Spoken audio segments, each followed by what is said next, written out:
This is our second stop in the nature tour of the surrounding area, Smith Conservancy. It's one of those hidden gems right in our own town. Easy walking distance across from Smith Conservancy. And right now, as you can see, it's high water. But we'll see how far we can get walking around in here. Just like in Webb Park, in Popple Nature Center, the city has done a wonderful job with creating a bridge here. And again, the previous bridges have been washed out by floodwaters, but this one is looking pretty sturdy. So hopefully it will be here for many years. As you can see, this bridge does not have railings either. And those are the kind I like, because you can get a class of kids out here or just a family and lay down on the bridge and look into the waters and see what kinds of things you can see. Some of the pathways in Smith are not as easily marked or not as dominantly marked as some of the pathways in Popple. So you really have to either stick on the well-marked ones or kind of know your way around. If you know your way around, it's a great medieval forest in the back. Big trees, big vines. It's a great area. Here is the second bridge, close to the entryway. This one is a long expanse and just over some telephone poles. Get a group of kids on there and they like to make it rock a little bit, which some of them do not like. But it's again a great bridge to lay down and look into the water for tracks along the edges or fish swimming underneath. Part of Smith Conservancy is quite low and very marshy, and it looks like it could be a little inaccessible right now. As the water recedes and the weather gets warmer, the trails will open up here. It's a great open area here, very marshy. Great home for muskrats and water birds. Oh, this is truly a hidden treasure. It's sunny in mid-40s today, so I'm hoping to see a snake.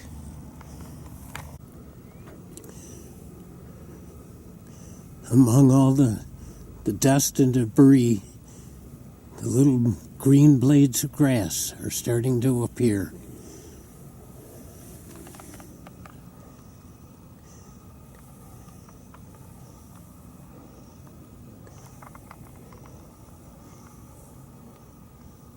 It's so quiet out here.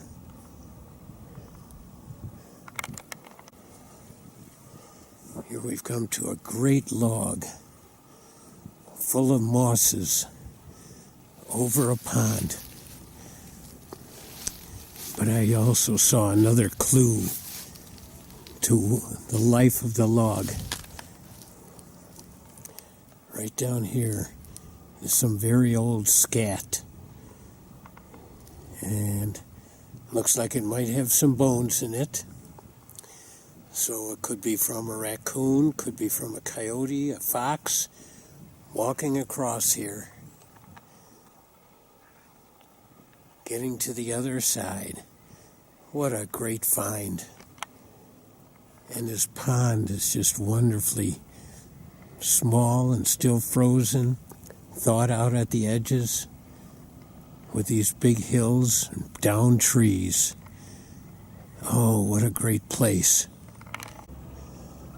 Across the channel here, across the creek, there are fresh signs of beaver chews.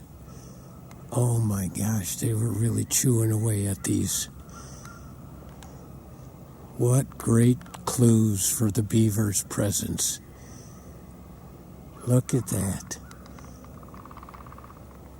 And I'm also starting to hear the leopard frogs. I don't know if the sound is coming through on here.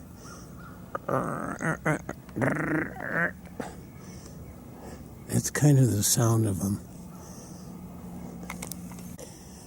We are getting in by some of the big old growth trees here.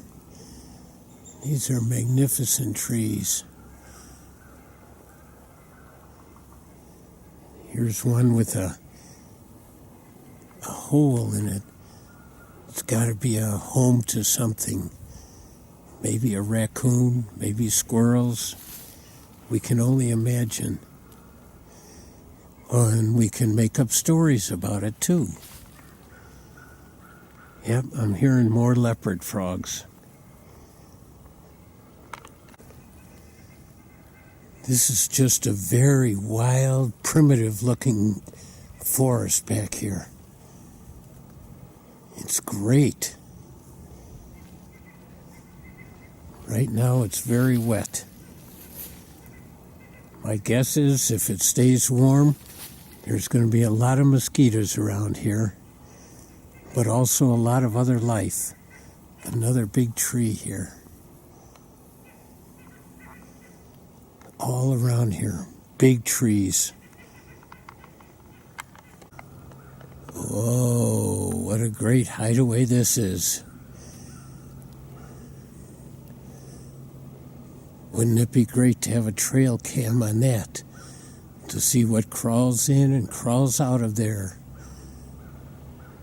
Fairies, trolls, raccoons, mice, skunks. Could be anything. Wait a minute, though. Are trolls for real? Are fairies for real? What do you think? There's a hole in a tree in the water. That could make a nice spot for a wood duck nest. Oh, I'm seeing a little log out there. Looks like it's got a beaver chew on it. If you want to see beaver chews, Smith Conservancy is the place to... Here's the third bridge. Once again, the city has done an amazing job with making a bridge way out here in the Conservancy. And we're getting close to the Baraboo River now here too. Oh, this is great. Oh, walking on the bridge. Look at these tracks going across the bridge, the little muddy tracks. All kinds of little critters. Oh, this would be amazing to see what walks across this bridge. Such a cool way to get tracks. Here's up close view of this beaver chew. Amazing what they can do. Here's a neighboring tree. And even one little further over.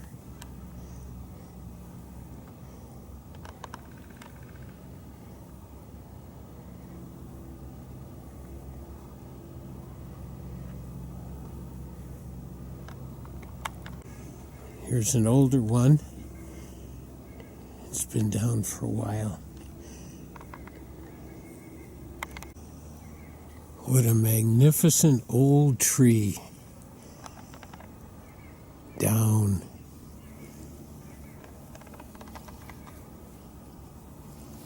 Lots of fungi on it. Bracket fungi. Turning the whole thing back into earth. I think we'll call this a dinosaur tree. It looks like it's so big and so old. We're getting into a little drier area, a little more grassy.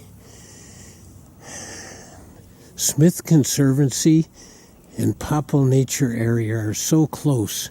You could come over to each of these every day, every other day, And at this time of the year, you would see changes. Every day, things are greening up. The sounds will be different. The frogs will be chirping. The birds will be chirping. The toads will be trilling. Things will be changing fast if the sun stays out. A little nuthatch climbing on the tree. They're unique because they can sometimes go upside down when they're climbing around. Oh, we've got a good view of them.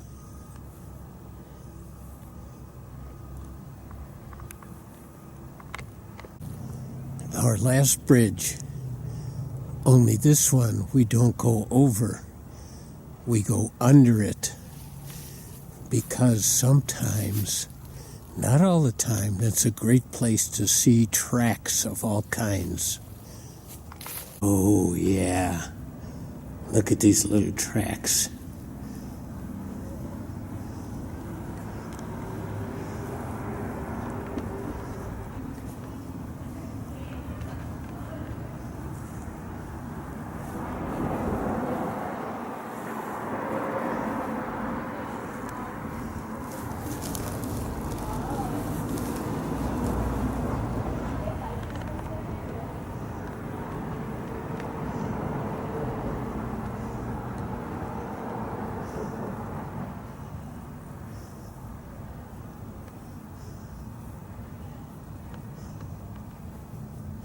All over around here.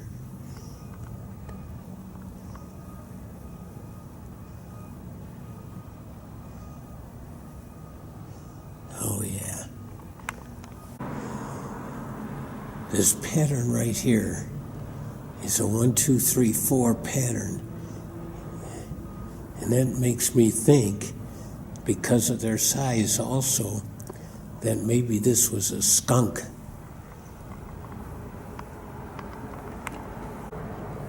What an interesting habitat this is here.